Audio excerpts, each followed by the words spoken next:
It's occurred to me that some of you don't know how to do your skin prep before your makeup, and that's the reason you aren't liking the way your makeup is coming out. It can lead to cakey looking makeup, patching, pilling, all the stuff that you don't want. So today I'm going to show you how I like to prep my skin before I put my makeup on, because makeup starts with skincare. The first step in your skin prep is going to be exfoliating and cleansing. You're going to want to start with a clean, fresh face and then go in with some sort of exfoliating pad. I've been using the Pacifica Glow Baby peel pads because they're very gentle and they just help to get rid of any extra grime that might be on your face.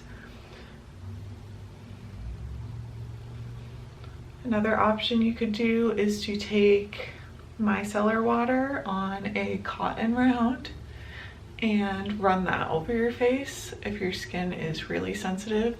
That's a great option because it's still cleaning your face, but it's not as stripping or as harsh as something with like a chemical exfoliant like this. For me personally, it's always easier to just do my chemical exfoliating in the morning because at night I tend to forget. And you're gonna want to make sure you get in between all the nooks and crannies, especially around the nose and around the mouth.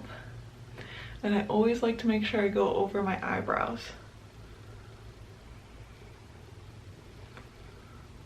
And this is how much extra dirt was just on my face.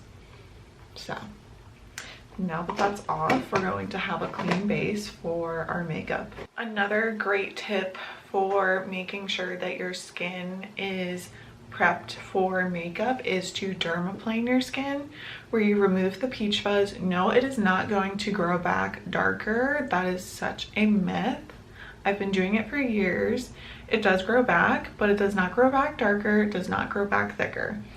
And you're just taking a very light facial razor and removing the peach fuzz from your face. I did it a couple days ago with the NIMBY dermaplaning oil, as well as their facial razors. You can get them at Target. They're amazing. I think they're so nice and like lightweight, and they do not cut your skin, which is super nice. So I would definitely try that if you feel like your makeup is still not sitting right after trying all of these steps.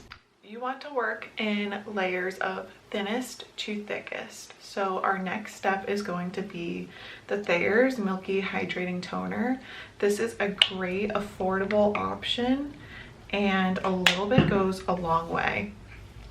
I find it works really well for all skin types as well because it's not too thick, not too light.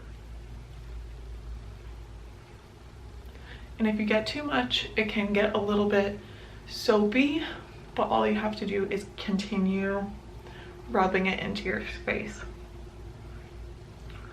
And I like to always make sure I go under the eyes because that is a place that people neglect.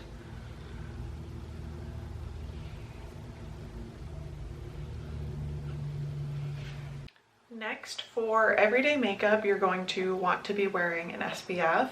My favorite is the Innisfree Daily UV Defense Sunscreen, and it is a really nice thick consistency. I am running out of it,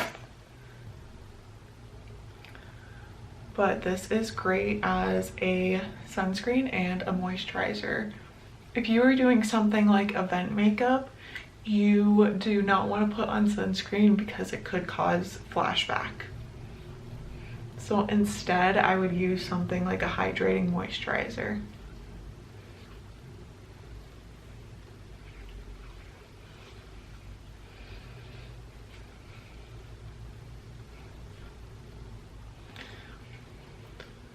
The rule of thumb is 2 fingers, 2 finger lengths for your sunscreen.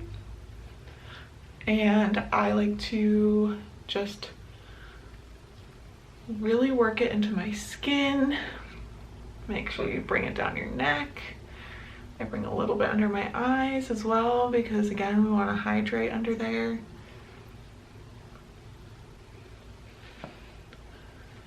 And then I like to bring everything down. This is a great time to do a little bit of lymphatic drainage as well. If you like to use your gua sha or just use your hands just to wake the skin up.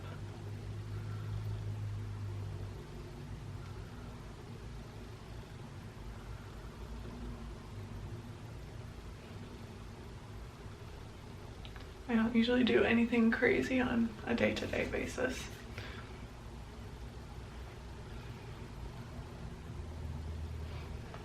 Now that our skin is hydrated and prepped and protected, I want to talk about your under eyes. Under eyes tend to be most people's problem area, and a lot of people don't like the way that concealer can look kind of cakey or creasy under their eyes. So I'm going to tell you how you can fix that. One, you could always use eye patches under your eyes while you do the rest of your makeup, especially if you're going to be doing an eyeshadow look. Do that first and then come back, remove the eye patches, and do the rest of your base. This gives a time for these to sink in and really work on the skin while you do the rest of your eye makeup. Another option is to use a really good hydrating eye cream under your eye, but I've also found I really love using some sort of a facial oil.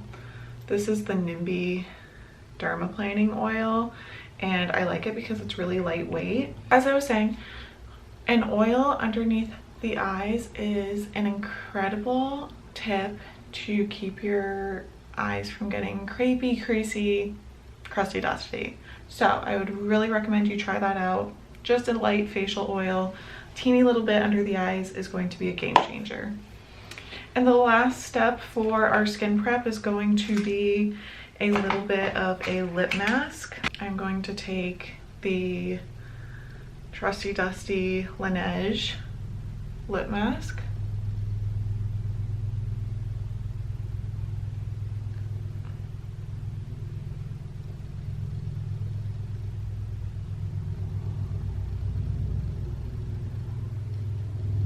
And apply that all over my lips. So now our skin is prepped, primed, protected, and ready for some makeup. So give this routine a try next time you do your makeup and let me know if it makes a difference in your skin. And this is how the makeup is looking on top of that skin prep routine.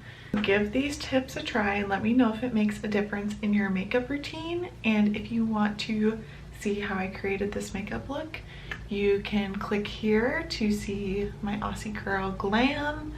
Thank you so much for watching, and I'll talk to you guys later. Bye.